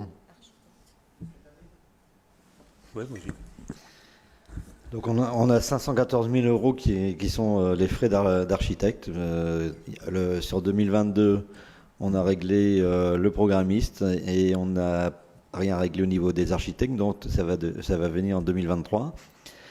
On a des études supplémentaires à hauteur de 5 000 euros. Bureau de contrôle de 14 200 €. L'étude des sols a déjà été faite en 2022.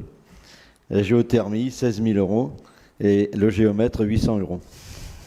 Donc si je comprends bien, l'archi, c'est une régule de 2022 ? Oui, les architectes seront payés en 2023. D'accord, ok. J'ai une petite question à monsieur l'adjoint aux travaux. j'ai cru comprendre qu'il y avait un désaccord au niveau des dégâts qui ont eu lieu au service technique. J'imagine qu'on parle de la tempête de l'année dernière. Ça fait pratiquement un an. C'est quoi le désaccord? Désaccord sur quoi? Sur quelle... Je sais pas, c'est la dignité? Je sais pas, tout à l'heure, on m'a parlé de désaccord au niveau du... Ah si, j'ai entendu. Au niveau des assureurs. Non, en fait, au niveau des assureurs. J'ai cru comprendre ça, c'est pour ça que je pose la question. Après, il y a un problème du montant alloué aux dommages qu'il y a eu, et c'est les deux experts qui sont en train de se mettre d'accord sur le chiffrage total. Et il leur faut tout ce temps-là pour se mettre d'accord, parce que je les connais un petit peu, les experts, n'est-ce pas Appelez-les, ça va peut-être aller plus vite. Je les connais dans leur manière de tirer en longueur, ça fait un an. Il y a un moment, on a des assureurs, et j'imagine qu'ils sont aptes à missionner les bons experts, 6-10 experts. C'est une simple remarque. Voilà. Et c'était bien ça que je voulais faire ressortir, c'était que les experts sont venus depuis plusieurs fois, donc l'année passée et compagnie, et que il faut finir par se mettre d'accord sur ce qui est réparable, ce qui est à démonter, ce qui n'est pas à démonter. Et c'est là-dessus qu'il y a le problème. T'as l'expert de la mairie qui dit ça a tiré sur la totalité de la longueur, et puis l'autre il dit non, ça a tiré que sur les deux premiers. Non, mais c'est tout. Je vois un peu le truc. Je l'ai connu au château lorsque le dégât des eaux, où il y a un moment, tu te souviens un petit peu du cinéma qu'il y a eu là-bas, mais à un moment il faut frapper sur la table aussi. Pendant ce temps-là, les mecs pour travailler, c'est quand même pas des conditions acceptables. Je pense qu'un an, là, on sort du raisonnable. Et il y a un moment, notre assureur, si c'est un gros assureur, il faut qu'il fasse péter ses galons. Voilà. Est-ce qu'il y a d'autres remarques? Oui, monsieur le maire, merci. Alors, je répète un peu ce que j'ai dit. On n'avait pas les informations, donc c'est un petit peu difficile de débattre. Alors, j'ai entendu, monsieur Sass, vous avez parlé de 11 millions d'euros de besoin de financement. Bon, je ne sais pas trop sur quoi ça porte, mais je vous fais confiance.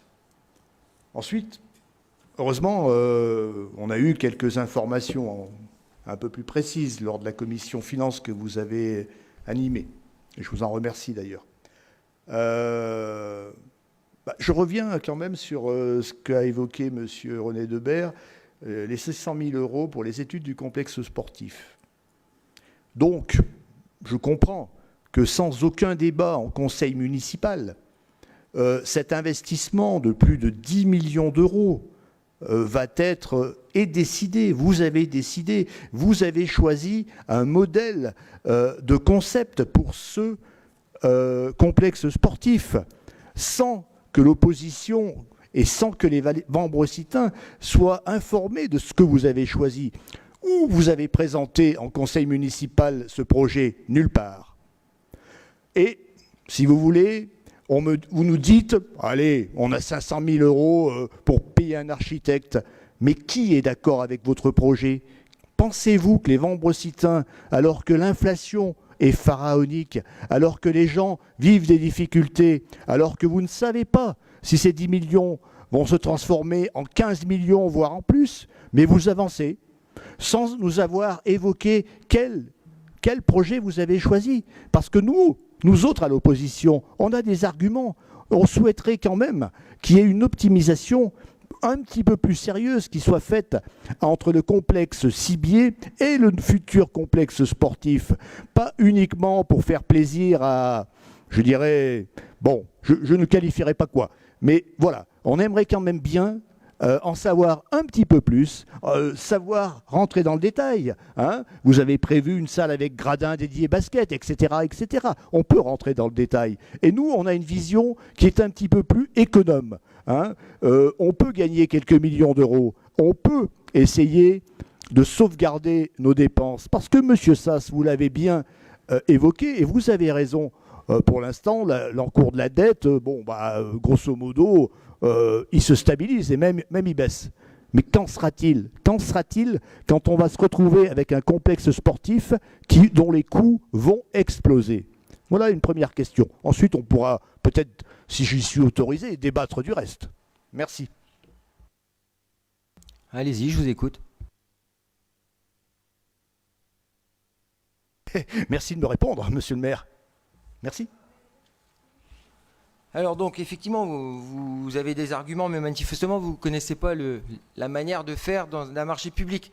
En fait, si vous voulez... Excusez-moi, monsieur le maire, je mais vous en dans prie, ma- mais dans ma vous m'avez profession- parlé, vous me laissez répondre. Vous m'avez posé une question, je vous réponds. Ah ben répondez, Voilà, mais je vous remercie. ne dites pas Non, mais n'importe me quoi. coupez pas, Ne je dites vous pas réponds. n'importe quoi. Je vous réponds. Je connais très bien les marchés publics. Je vous réponds. Donc globalement, il y a eu un appel au marché public qui a été fait. Hein. On a passé par une étape obligatoire. Donc 37 architectes ont répondu au concours. Il y a eu une commission d'appel d'offres. L'opposition, excusez-moi, mais elle est représentée. Monsieur Debergue est venu à cette commission d'appel d'offres. Donc ne me dites pas que l'opposition n'était pas consultée. Je suis désolé de vous le dire. Si, elle a été consultée. Donc aujourd'hui, vous me dites que les Vambreciens ne sont pas informés. Sachez que M. Prouveau a travaillé avec les associations sportives composées majoritairement de Vambreciens. Donc si les Vambreciens ont été consultés. Donc là, aujourd'hui, si vous voulez, vous avancez des arguments qui ne sont pas bons, mais c'est comme ça.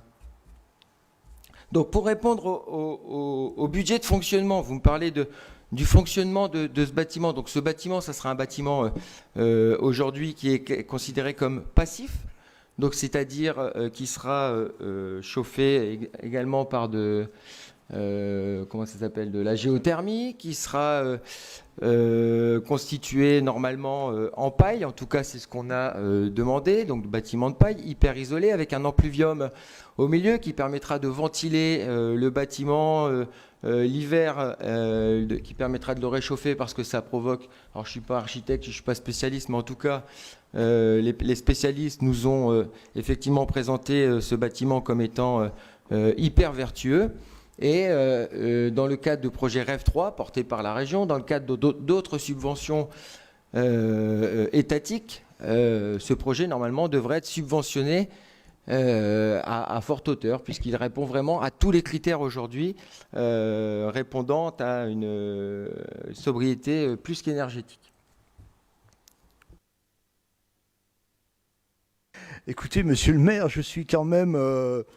j'entends ce que vous dites, hein, bien sûr, pour l'instant. Enfin, moi, j'aimerais quand même qu'on rentre dans le détail. Hein. Vous avez prévu... je prends un exemple, hein, on peut en prendre plusieurs. Hein. Vous avez prévu 3 salles, 2 pour la danse et 1 pour les arts martiaux et l'expression corporelle. On aimerait bien savoir à quoi vont servir les salles qui existent déjà à Robert-Sarre et qui sont utilisées pour la danse. Alors tout ça, ça fait partie d'une vision politique, Monsieur Spadavecchia, que j'évoquerai au moment précis. C'est quand même... Là aujourd'hui, vous pensez bien que si on fait des salles de danse, c'est peut-être pour libérer les salles de danse au niveau du château. Et pour en faire quoi, monsieur le maire? Vous verrez quand... c'est la surprise. La voilà, surprise. monsieur Spadavecchia. Vous savez, ça me rappelle quand j'étais enfant, j'allais acheter des surprises. Voilà, donc la politique, pour votre équipe municipale, c'est des surprises. Vous aviez une autre question, je vous écoute. Ah non, excusez-moi. Quand on a un projet qui dépasse les 10 millions d'euros, qui va déstabiliser financièrement cette ville, qui est manifestement surdimensionnée, on a le droit d'en parler. Et politiquement, vous pouvez me répondre que vous ne répondrez pas aux questions qu'on vous pose, c'est votre droit, bien évidemment, je ne vais pas vous obliger à répondre. Mais enfin, on regarde aussi que vous avez prévu une salle avec gradin dédié basket, une salle avec gradin dédié badminton. Écoutez, est-ce que ça c'est véritablement justifié? Pour ce qui nous concerne, on ne le pense pas. Hein. On pense que 2 salles multisports avec gradien et pas dédiées à un seul sport suffirait. Hein. Le badminton pourrait disposer de créneaux en optimisant le basket à cibier. Vous oubliez, monsieur le maire, et c'est ça, je crois, que je vous reproche avant tout, vous oubliez, vous qui êtes un sportif, naturellement, qu'il existe un complexe sportif à Cibier. On n'est pas dans une situation où Vambrochy a besoin d'un seul complexe. Vous oubliez, monsieur Spadavecchia, que la population augmente à Vambrochy. Vous oubliez, monsieur Spadavecchia, que les associations augmentent à Vambrochy. Vous oubliez, monsieur Spadavecchia, que le complexe sportif, aujourd'hui, est saturé. Mais vous l'oubliez. Pourquoi, monsieur Spadavecchia? Pourquoi vous oubliez ça? Parce que peut-être vous n'y allez pas assez. Voir les manifestations, voir les associations, aller à la rencontre des associations. On s'est engagé à les rencontrer 2 fois par an. On le fait. Et il y a des besoins qui sont ressorti de nos rencontres avec les associations, Monsieur Spadavecchia. C'est aussi simple que ça. Et en fait, ce complexe sportif, il s'est bâti à partir de l'avis des associations, ni plus ni moins, Monsieur Spadavecchia. Permettez-moi d'en douter, Monsieur le maire. C'est tout, ce que je vous dise. C'est factuel, hein. Monsieur Debert, peut-être vous étiez aussi aux réunions. Enfin, je vous sens dubitatif, mais peut-être vous pouvez donner aussi un avis. Je dis à répondre aussi, peut-être, je sais pas. J'avais des questions à poser à Monsieur l'adjoint au sport. Je rappellerai quand même, pour faire un historique, puisque vous dites que la population a été consultée au travers des associations, je vous rappelle que malheureusement, il y a eu une erreur importante qui a été faite en ce qui me concerne, et j'ai pas pu entendre, lors de la grande réunion qui a eu lieu, ce que les uns et les autres disaient, et je n'ai pas non plus, moi, pu m'exprimer sur les idées que j'avais pu avoir à ce moment-là, et tout le monde s'en est excusé, mais cette réunion-là, elle était très importante, et la refaire, c'est compliqué. Ce qui est fait, y est fait. Ça, je tenais à le redire. Moi, ce que je dis aussi, c'est que, et c'est une question que j'avais posée à M. Proulx, j'aimerais qu'on me dise à un moment, je ne pensais pas poser la question ce soir, puisque le débat est un peu lancé, le coût individuel de chaque salle qui va être faite là-bas. En commission, on a dit, j'en sais rien, ils ne vont pas le dire. Je vous ai rappelé qu'on était les clients et ils étaient censés donner le coût. Souvenez-vous ce que je vous ai dit à ce moment-là, on est bien d'accord ? Donc j'attends à un moment ou à un autre, quand les décisions seront sur la table, de savoir ce que va représenter tel ou tel salle en termes de coût. Et je ne parle pas du coût derrière. Et où je rejoins M. Spadavecchia, à l'époque, si j'avais pu m'exprimer, et je l'ai dit dans d'autres réunions, pourquoi pas optimiser l'utilisation du centre Barthélemy-Sibier, soit pour y faire une salle d'entraînement très peu énergivore. C'était des idées qui avaient été émises et malheureusement on n'a pas pu les exprimer. Et je sais que lorsque j'ai dit, vous avez dit ben non, il n'en est pas question. Alors il n'était pas question dans mon propos spécialement d'en faire moins qu'Artiez, mais d'en faire une là où il y a quand même beaucoup d'associations qui gravitent avec du parking et aussi avec des associations qui ont leur bureau. Et je ne suis pas sûr que certaines auraient été contre ce projet-là. Voilà ce que je voulais dire là-dessus. Et donc j'attendrai un moment ou un autre pour m'exprimer quand vous me direz, quand le dossier va avancer, telle salle coûte autant. Voilà. Et ça vous, et je vous ai senti un petit peu embêté avec ça, mais je vous rappelle qu'on est les clients des gens qui vont les bâtir. Monsieur Deberg, non, on n'est pas embêté avec ça parce que effectivement les architectes vont nous chiffrer au mètre carré le coût du bâtiment. Et c'est déjà fait d'ailleurs. Donc on peut vous donner les chiffres, le coût au mètre carré. Donc par salle. Moi, je serai gentil parce que l'architecte. D'autre part, voilà, je pense que quand vous étiez en poste, on vous a quand même, au niveau des associations, les associations vous ont fait part de leur inquiétude et parce qu'ils n'avaient pas assez de créneaux. C'était ça. Attendez, j'ai jamais découvert. Je suis allé au contact des associations avec Monsieur Barbary et donc on a fait un constat et il n'y a pas une association qui n'était pas en mal de créneaux. Donc il fallait bien faire quelque chose. Non mais j'ai pas dit que j'étais contre de faire les associations, de bien y regarder. Moi j'ai jamais dit ça. Je suis conscient puisque j'étais l'instigateur aussi de créer ce quartier. Je vous rappelle quand vous êtes arrivé, il y a des terrains qui avaient été achetés, il y avait des projets qui ont été remis en question ou pas. Donc ça fait plus de 12 ans. Et là maintenant ça fait 3 ans que vous êtes là, il n'y a encore pas une brique de sortie non plus. Donc ne pas me chatouiller avec ça. Hein. Mais je suis d'accord qu'il faut faire des choses. J'ai pas dit le contraire. Par contre je vous reprends. Lors de la réunion de commission, vous n'aviez pas l'intention de donner les coûts par salle. Et c'est pas moi qui vais faire les coûts. Moi, je vous demande à l'architecte qui est grassement payé de dire telle ou telle salle reviendra au combien. S'il y a une calculette, il saura le faire. Et ça, je tiens. Mais je vous ai dit au moment de cette commission qu'on allait avoir les prix au mètre carré. Je sais pas, je parle pas français. Je dis, l'architecte qui sera capable de dire telle ou telle salle, avec les fameuses mètres carrés, avec le contenu, tout ce que vous avez prévu, combien ça coûte. C'est ça que je vous demande. Et puis, je pense qu'il faut être transparent avec ça, que ce soit pour moi, que ce soit vis-à-vis de la population. Oui, mais sportive ou pas, d'ailleurs. On peut vous donner le prix de chaque salle, si vous voulez.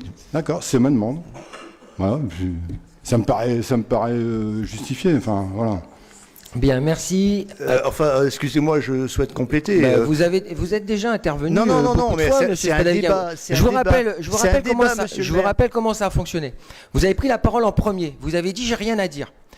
Finalement, j'ai rien à dire. Le groupe de Monsieur Debergue intervient et après vous reprenez la parole. Ça marche pas comme ça. Vous n'aviez rien à dire dans un premier qui doit temps. parler dans un débat. Oui, mais les Vambrosita, après oui, sinon, monsieur. Mais c'est marrant parce que non, vous qui êtes branché, vous montrez votre vrai regardez, vous visage, qui êtes branché, monsieur le maire. c'est drôle. Vous qui êtes branché sur la page Facebook, là, regardez ce que disent les gens. C'est drôle. Je suis pas branché sur la page Facebook. Bah, regardez, vous allez voir. Non, je suis concentré sur le conseil, pas comme vous. Vous m'aviez critiqué de regarder Oui, mon non, portable, mais vous bien. regardez le vôtre. Non. Bon, excusez-moi. Je regarde juste les En toute commentaires vous gentillesse. concernant. Mais en tout cas, Très je bien. constate que nous avons un débat soi-disant républicain, Oui. mais qu'on a le droit de Mais il y a un s'exprimer fonctionnement, il y a aussi uniquement selon votre bon Il y a vouloir. aussi un fonctionnement Donc, républicain on s'exprime dans le selon conseil votre bon municipal. vouloir. Très bien. Donc je me tais. Merci, monsieur le Je maire. vous en Le prie. reste, les Vambrositains, bah, ils seront jamais, puisqu'en fait, vous ne voulez pas Voilà. que nous nous exprimions. Très bien. Moi, je souhaite juste qu'on respecte les règles du fonctionnement Ah mais les du règles, conseil monsieur, municipal. c'est pas, vous avez décidé que j'ai le droit d'avoir 3 minutes pour m'exprimer, Ouais, puis mes constructif. collègues 1 minute 20, et c'est tout. Et c'est tout. Et si jamais on passe à 4 minutes 30, ben Alors, voilà, ça ne va plus. Y Non, a-t-il- c'est pas comme ça, Y monsieur le a-t-il maire. d'autres Ça n'est pas comme remarques ça. Y a-t-il d'autres remarques Ah bah ça, je Monsieur suis- Lenarzic. C'est presque à quitter ce conseil, puisqu'on n'a pas le droit de s'exprimer. Allez-y, monsieur Ah. Lenarzic. Hein Ah, il a le droit de s'exprimer, lui Merci beaucoup, monsieur le maire. Donc, je me permets quand même de prendre la parole. Donc, monsieur Sass nous a présenté de manière très claire les orientations budgétaires prises par l'équipe municipale dans le cadre d'un contexte particulièrement contraint. Il nous a notamment expliqué les raisons de l'augmentation des dépenses de fonctionnement de la ville et parmi elles, les dépenses de personnel, notamment en raison du dégel du point d'indice, la mise en sécurité de la Fondation Ledoux, la planification de différentes études visant à entretenir et valoriser notre patrimoine, l'aménagement et l'entretien de nouveaux espaces publics.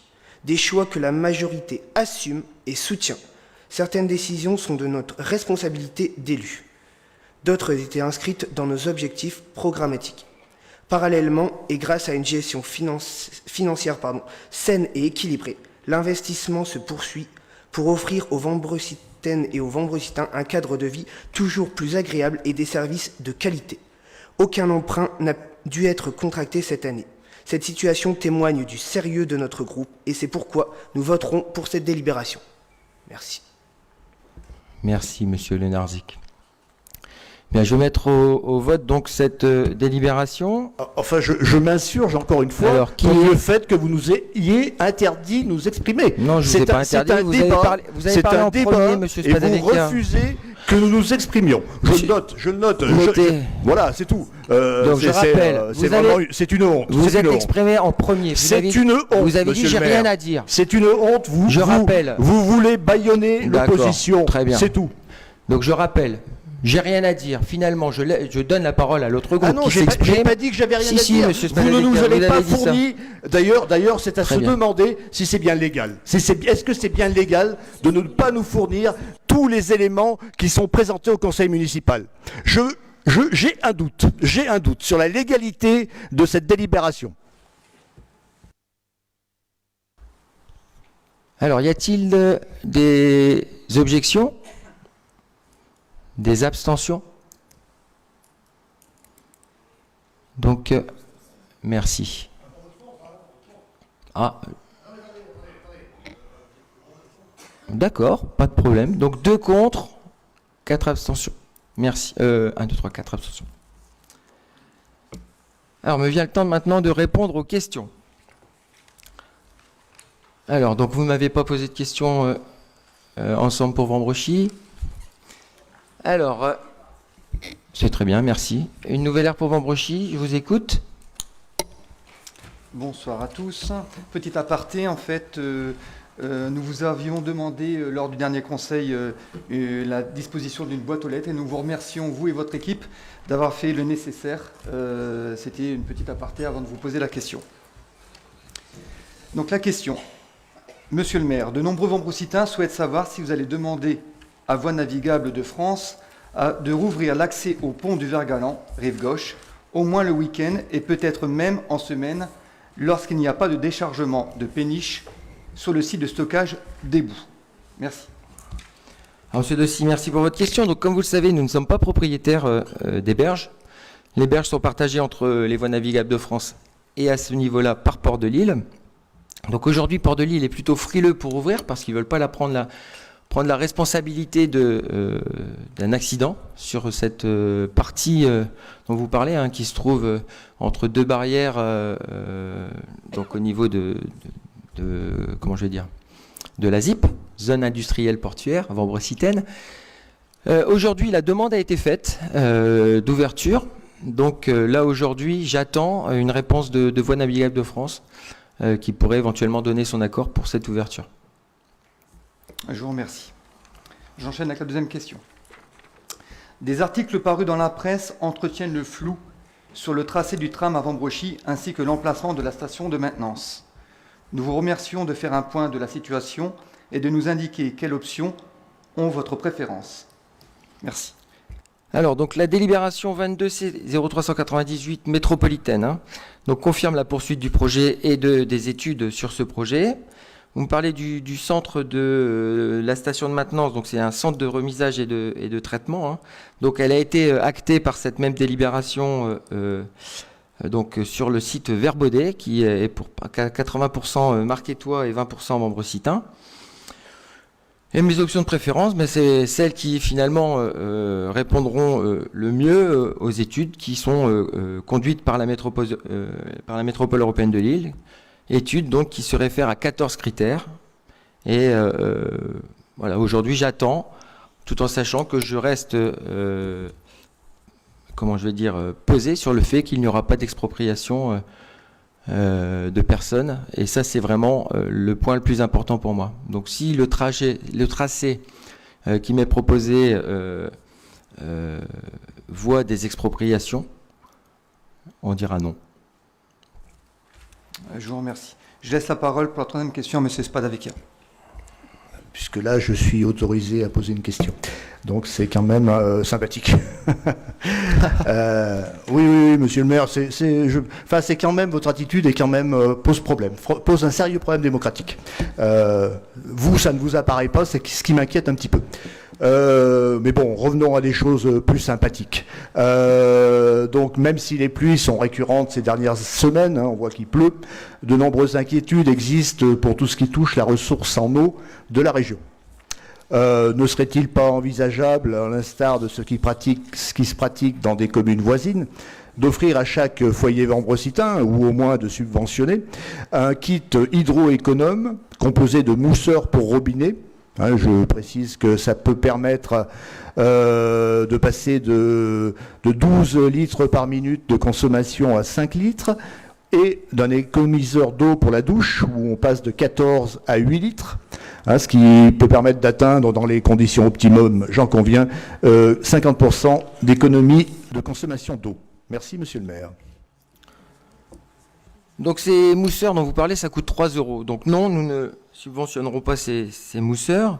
Par contre, concernant cette ressource en eau qui nous est chère, l'eau, nous allons installer des récupérateurs d'eau, comme nous étions engagés d'ailleurs, au niveau de nos bâtiments publics, pour justement utiliser de l'eau de pluie plutôt que de l'eau du robinet. Voilà. Madame Baron, vous souhaitiez dire quelque chose? Merci, monsieur le maire. Donc, je suis venue ce soir au dernier conseil municipal parce que j'ai demandé à Sébastien, monsieur le maire, de pouvoir quitter le groupe, donc de démissionner de mon poste de conseillère. Je m'inscris en faux. Vous ne quittez pas le groupe, vous quittez votre poste de conseillère municipale. Voilà, tout à fait. Donc, c'est uniquement pour des raisons professionnelles. Aujourd'hui, mon activité professionnelle ne me donne pas le temps suffisant pour pouvoir accompagner et être présente aux réunions. Je préfère laisser ma place à des personnes qui ont un peu plus de temps que moi et qui seront certainement plus présentes que je n'ai pu le faire ces derniers mois. Voilà, c'était tout ce que je devais. Mais je remercie en tout cas d'avoir pu quand même, durant ces 2 ans et demi, j'ai fait de belles rencontres, j'ai appris aussi énormément de choses et je continuerai à suivre l'équipe sur Facebook. Oh, et même ailleurs, Madame Baron. Hein. Merci beaucoup. Merci en tout cas pour les précieux conseils que vous avez pu nous apporter, que ce soit en agriculture, avec Monsieur Lutin, et puis même au niveau du développement économique avec Madame Spotbin, vous avez toujours un avis qui est pertinent. Et vraiment, merci beaucoup pour tout ce que vous avez apporté. Et comme vous l'avez dit, vous ne quittez pas notre groupe. En tout cas, je tiens à ce que vous restiez à mes côtés. Et quand on aura besoin de votre avis, j'hésiterai pas à vous appeler. En tout cas, merci beaucoup. Voilà.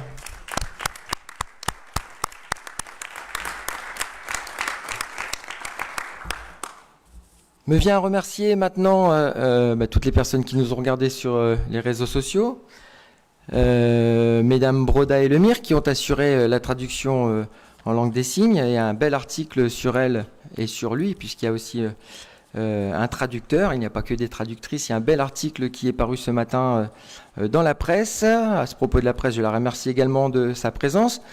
Je remercie mes équipes, Mesdames Van Kortenbosch et Delbecq, qui ont mis beaucoup d'énergie dans l'écriture de ce débat d'orientation budgétaire. Monsieur Van Outruive, également à mes côtés au niveau des ressources humaines. Je remercie Madame Depeau pour la préparation administrative de ce conseil, Monsieur Villerval pour la logistique, Monsieur Rasmont pour la technique et bien entendu vous tous et toutes ici réunis autour de la table pour ces débats. Et j'embrasse ma femme très fort ce soir. Voilà, juste avant de partir, n'hésitez pas à regarder les décisions donc, qui ont été prises depuis janvier 2023. Je vous souhaite à tous et à toutes une belle soirée et prenez soin de vous.